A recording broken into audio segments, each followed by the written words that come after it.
Hello everyone, நான் Kadambari Murugan. இன்னைக்கு நம்ம யோகா டாபிக் ஆர் எந்த டாபிக் பேச போல இன்னைக்கு एक्चुअली நம்ம பண்ண வந்து சமைக்க போறோம். இன்னைக்கு வந்து एक्चुअली வெங்கல பானையில நம்ம பொங்கல் வைக்க போறோம். அதுதான் இன்னைக்கு டாபிக். சும்மா ஃபன்னா ஒரு வீடியோ ஜஸ்ட் சக்கரை பொங்கல். ரொம்ப நாளா நம்ம வெளியில போல அண்ட் கோவில்லலாம் வந்து இந்த ஆடி மாசம் நிறைய பேர் வந்து சக்கரை பொங்கல் வைப்பாங்க. ஜஸ்ட் அதை வந்து ஒரு இமிட்டேட் பண்ணி ஒரு சக்கரை பொங்கல் நம்ம இன்னைக்கு வைக்க போறோம். வாங்க வீடியோக்குள்ள போலாம். வெங்கல பானையில் சக்கரை பொங்கல் வைக்க போகிறோம். 1/2 கப் ரைஸ், 1/2 கப்பாக பச்சை பருப்பு எடுத்திருக்கேன். தண்ணி ஊற்றிட்டேன். இப்போ தண்ணியில் அதை கலந்து இப்போ அதை கேஸ் ஸ்டவ்வில் வச்சுட்டேன். இப்போ இந்த பானையில் இருக்கிற தண்ணி, அதாவது அரிசியும் தண்ணியும் சேர்ந்து கொதிக்க ஆரம்பிக்கும்.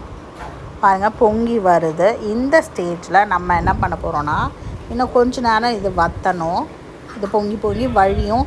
கேஸ் ஸ்டவ்வில் கொஞ்சம் படும். That's okay. இப்போ மில்க்கும் பாலும், தட் இஸ் க்ரீமோடு சேர்ந்த பால் வித் ஏலக்காய் தட்டி இதில் போட்டிருக்கேன். ஏலக்காய் ஒரு 3 ஏலக்காய் போட்டிருக்கேன் நான். இப்போ இந்த பானை பாருங்கள், இப்போ கொதிக்க ஆரம்பிக்கிறது. திருப்பியும் நல்லா கொதிக்க போகுது. இந்த ஸ்டேஜ் கொஞ்சம் அரிசியும் பருப்பும் லேசாக வெந்தது உடனே இதை போட்டுருவேன். இப்போ இது நல்லா கொதிச்சிருச்சு. இப்போ நான் வந்து என்ன பண்ண போகிறேன், வெல்லம் போட போகிறேன். நல்லா ஒரு கட்டி வெல்லம், அந்த இதுக்கு ஈக்குவலாக 1 கப் வெல்லம் எடுத்துருக்கேன். அதை நல்லா சீவி வச்சுருக்கேன். அதை நான் அப்படியே இப்போ இந்த சக்கரை பொங்கலில் போட போகிறேன். தட் இஸ் அந்த பொங்கல் பானையில் போடுறேன்.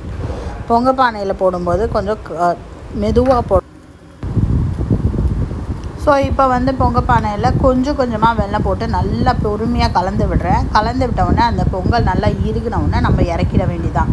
பொங்கல் இறுகிடுச்சு. இப்போ நான் வந்து என்ன பண்ணுறேன்னா, நெய் போட்டு அந்த நெய்யில் முந்திரியும் திராட்சையும் வறுக்க போகிறேன். ஸோ நெய் சூடாகிடுச்சு.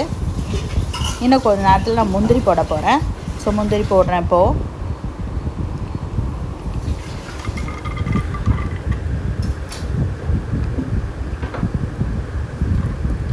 முந்திரி இப்போ நல்லா வறுக்கணும்.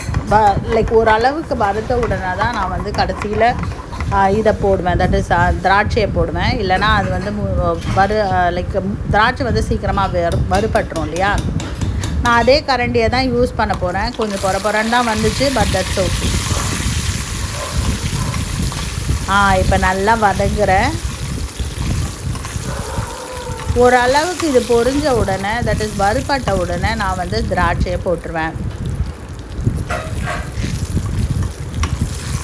நல்லா வாசனையாக இருக்குது. முந்திரி வறுக்கிற வாசனை சூப்பராக வருது என் கிச்சன் ஃபுல்லாக. இப்போ நான் திராட்சையை போட்டுட்டேன். திராட்சையை வந்து இப்போது எல்லாமே சேர்ந்து ஒரே மாதிரி கோல்டனாக நல்லா அப்படியே அந்த திராட்சைலாம் ஒன்று ஒன்று குண்டு குண்டாக வரும். அந்த ஸ்டேஜில் நிறுத்திட்டு ட்ரான்ஸ்ஃபர் பண்ணிடலாம். முடிய போகுது.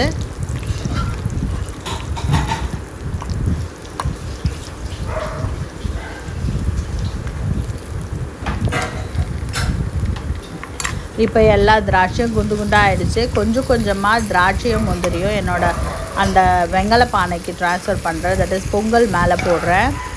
கொஞ்சம் கொஞ்சமாக தான் நான் மிக்ஸ் பண்ண போகிறேன். இல்லைனா இது வந்து வழியறதுக்கு சான்ஸ் இருக்கிறதுனால நான் கொஞ்சம் கொஞ்சமாக தான் மிக்ஸ் பண்ண போகிறேன். அந்த வெங்கல பானையோட ஹீட்டு வந்து ரொம்ப நேரம் இருக்கிறதுனால நீங்கள் போட்ட உடனே அப்படியே கொதிச்சுட்டு நிற்கும். அது பார்க்க ரொம்ப அழகாக இருக்கும். பட் வந்து கொஞ்சம் பொறுமையாக தான் இதை மிக்ஸ் பண்ணோம். இல்லைனா வந்து நீங்கள் போடுற நெய் வந்து வெளியில் வரதுக்கு சான்ஸ் இருக்குது.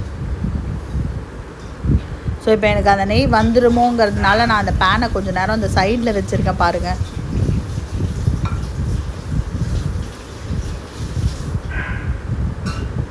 நல்லா மிக்ஸ் பண்ணிட்டேன். ஆல்மோஸ்ட் மிக்ஸ் பண்ணிட்டேன். சுவையான சக்கரை பொங்கல் ரெடி.